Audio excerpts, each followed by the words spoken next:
जय भोलेनाथ दोस्तों, आज हम बात करेंगे महाशिवरात्रि की पावन कथा, इसकी पूजा विधि और इसके पीछे की पूरी कहानी शुरू से आखिरी तक। दोस्तों, महाशिवरात्रि फागुन मास की कृष्ण पक्ष चतुर्दशी को मनाई जाती है। यह रात भगवान शिव को समर्पित है। इस दिन व्रत, जागरण और शिवलिंग अभिषेक का विशेष महत्व है। कथा शुरू होती है समुद्र मंथन से।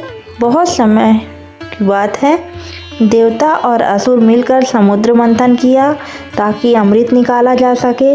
मंथन के दौरान सबसे पहले निकला भयानक हलाहल विष। यह जहर इतना तेज था कि पूरी सृष्टि नष्ट हो सकती थी। सभी देवता डर गए और भगवान शिव के पास पहुँचे। भगवान शिव ने संसार की रक्षा के लिए वह पूरा विष अपने कंठ में धारण कर लिया।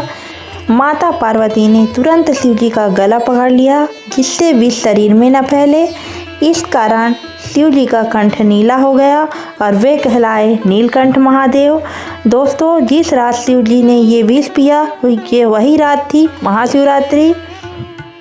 एक और मान्यता के अनुसार इसी दिन भगवान शिव और पार्वती का विवाह हुआ था। माता पार्वती ने शिव जी को पाने के लिए वर्षों तपस्या की थी और उनकी भक्ति से प्रसन्न होकर शिव जी ने विवाह स्वीकार किया।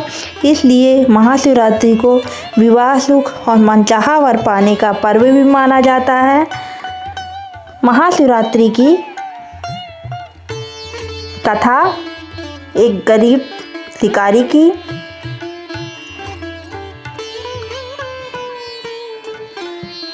बहुत पुराने समय की बात है। एक गरीब शिकारी जंगल में शिकार करने गया। पूरा दिन बीत गया मगर उसे कोई शिकार नहीं मिला। भूखा प्यासा थका हुआ जंगल में भटकने लगा। धीरे धीरे अंधेरा होने लगा। चारों तरफ डरावनी आवाज़ आने लगी। डर के मारे वह एक बेल के पेड़ पर चढ़ गया। नीचे देखा तो पेड़ के नीचे एक शिवलिंग रखा था, लेकिन शिकारी को इसका पता नहीं था। ठंड बढ़ रही थी, भूख से पेट जल रहा था, डर से नींद नहीं आ रही थी। वह पूरी रात पेड़ पर बैठा रहा। अपने मन को शांत करने के लिए वह बार बार बेल के पत्ते तोड़कर उस नीचे फेंक देता था। ओस की बूंदें टपक रही थी तो उसके हाथ से पानी भी गिर रहा था। उसे पता भी नहीं था कि बेल पत्र और जल सब शिवलिंग पर गिर रहे हैं। भूख की वजह से वह कुछ खा भी नहीं पाया, यानी अनजाने में व्रत। डर की वजह से सो नहीं पाया, यानी जागरण। और बेलपत्र गिरते रहे, यानी पूजा।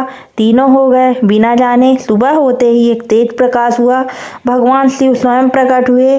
शिकारी डर के नीचे गिर पड़ा और रोने लगा, प्रभु मुझसे क्या गलती हो गई, मैं तो पापी हूँ।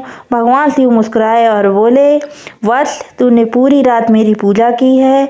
तूने व्रत किया, जागरण किया और अभिषेक किया, भले ही अनजाने में, लेकिन तेरा मन सच्चा था और उसी क्षण शिव जी ने उसे मोक्ष दे दिया। दोस्तों, भोलेनाथ दिल देखते हैं, तरीका नहीं।